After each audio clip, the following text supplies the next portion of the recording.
Unique creation চ্যানেলের পক্ষ থেকে সকলকে স্বাগত জানাই। রাজ্যের শিক্ষক নিয়োগের পদ্ধতিতে একটা বড়সড় পরিবর্তন আসতে চলেছে। কি সেই পরিবর্তন? তো চলুন সে সম্পর্কে একটি তথ্য আপনাদের সামনে তুলে ধরি। তো এই তথ্যটি আমি সংগ্রহ করেছি আজ বিকেল নামক একটি অনলাইন পত্রিকা থেকে। শিক্ষক নিয়োগ প্রক্রিয়া আরও সরলীকরণের চিন্তাভাবনা শুরু করেছে শিক্ষা দপ্তর। লিখিত পরীক্ষার পর ভেরিফিকেশন, ইন্টারভিউ, কাউন্সেলিং প্রক্রিয়া আরও সহজ করার বিষয়ে চিন্তাভাবনা শুরু করেছে বলে খবর। নিয়োগ প্রক্রিয়া সরলীকরণ, প্রতি বছর শিক্ষক নিয়োগ করারও পরিকল্পনা রয়েছে রাজ্য শিক্ষা দপ্তরের। শুক্রবার শিক্ষা দপ্তরের অফিসারদের সঙ্গে বৈঠক করেন শিক্ষামন্ত্রী পার্থ চট্টোপাধ্যায়। সূত্রে খবর, প্রতি বছর নিয়োগ পরীক্ষা করা যায় কিনা তার জন্য অফিসাররা সব দিক খতিয়ে দেখার কাজ শুরু করে দিয়েছে।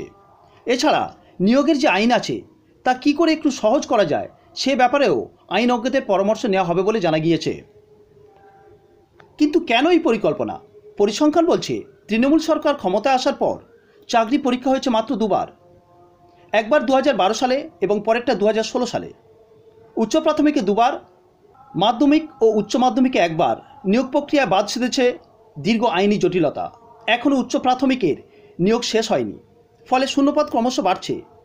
নিয়োগ না হওয়া স্কুলগুলোতে শিক্ষক সংকট তৈরি হয়েছে।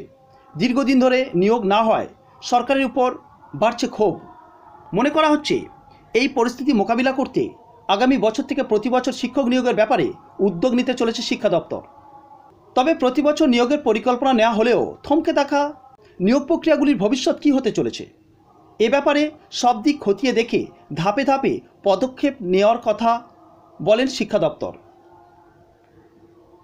জানা গিয়েছে, এই মুহূর্তে শিক্ষক নিয়োগের লেখা পরীক্ষা পাশ করার পর একজন প্রার্থীকে প্রথমে ভেরিফিকেশান, তারপর ইন্টারভিউ, তারপর কাউন্সেলিংয়ের মতো ধাপ পার করতে হয়।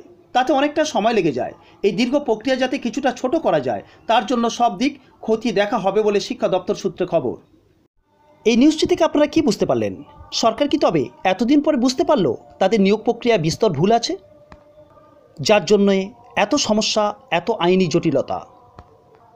নাকি চাকরি প্রার্থীদের সন্তুষ্ট করার জন্য, চাকরি প্রার্থীদের সরকার বিরোধী মনোভাব দূর করার জন্য, নাকি নিয়োগের গোটা পরিস্থিতি নিয়ন্ত্রণে আনার জন্য লোকসভা ভোটের আগে এটা কি একটি সরকারের বড় টোপ, নাকি অন্য কিছু?